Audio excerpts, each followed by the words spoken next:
કેમ એટલું શાક વધાર્યું?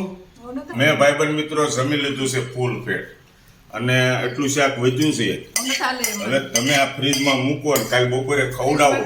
એ કરતા આજે તમારે લોહી ખાલી કરવાનું. આમાં ક્યાં વધારે છે? થોડુંક તેલ છે અને તેલ થોડુંક સડશે, બરાબર છે? નસે નસમાં સડશે. વાહ ભાઈ વાહ, એકદમ તુરિયાનું શાક સોળીને ખાવ એટલું ભાવપૂર્વક તને જમાડે કોણ પણ? હે? અને મારું માન એટલું ન રાખ.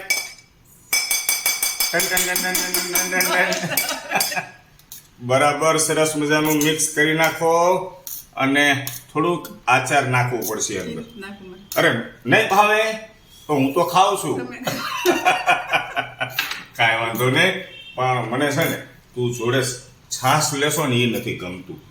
દૂધ ખાતા શીખો, વાળુમાં દૂધ લેવું જોઈએ. શું કેવું ભાઈબંધ મિત્રો તમારે? સારું ચાલો ફિનિશ કરો. એ હજી એક બીજી સોળી ને કે ન થાય. એક જ ખાવાની છે, વજન ઘટાડો. મારા વજનની તને ચિંતા થાય છે? થાય જ ને. એટલે ભાઈબંધ મિત્રો એક રોટલો ખાઈ જતો હોય અને આ પાપડ જેવી બે ભાખરી ન ખાઈ ગયું. આપણે આમ જોવો તો આ ભાખરી જુઓ, આ પાપડ જેવી છે. હવે એક જ ભાખરી સોળી દીધી છે. કાંઈ વાંધો નહીં, હાલો ને.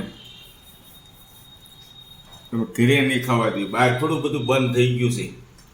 બહાર તો મળે જ છે ને, ગરમા ગરમ ભજીયા નો તો ભાઈ મોઢેકથી. એટલે જ વજન વધ્યું છે. બીજા કઈ ખાઈને પેલા મસાલા પાવ ખાવાની મજા આવે છે, મળે છે સરસ મજાના મસાલા પાવ. સારું ચાલો દોસ્તો, રજવાડું કેવું છે હેતલ કુમારને તમે આમ જુઓ, સોળવું ન પડે હો. સોળી રાખ્યું મસ્ત સરસ મજાનું.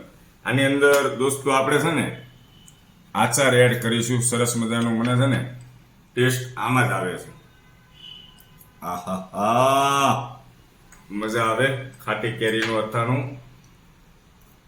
સાઈડમાં ખાટી કેરી લઈએ. બસ હવે મજા આવશે ભાઈબંધ મિત્રો. સાથે આપણે બીજું કાંઈ નથી લેવાનું, દૂધ લઈએ છીએ અને એકાદો પાપડ મળે તો સારું કહેવાય. પાપડ શેકી નાખો ચાલો ફટાફટ. એટલે મારે છે ને યાદ અપાવવું પડે, પાપડ મળશે કે નહીં. ભૂલી જાય, બપોરે તો મળી જ જાય છે.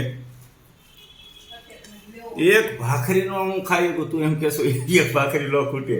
એક જ ખાવાની છે. એક ખાવાની છે. ખૂટી તો જાય, એક જ ખાવાની. આવું કોને કોને બાયું કે એક જ ખાવાની છે, બે નથી ખાવાની? કોમેન્ટ કરજો ને, મને ખબર પડે. સ્વાદ મસ્ત આવે. જો તુરિયાનું શાક ને સોળ્યું છે ને ભાખરી ભાઈબંધ મિત્રો.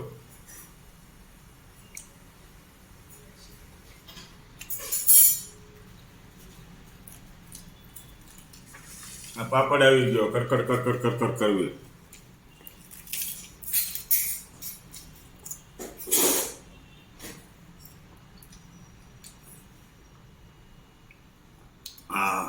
હા.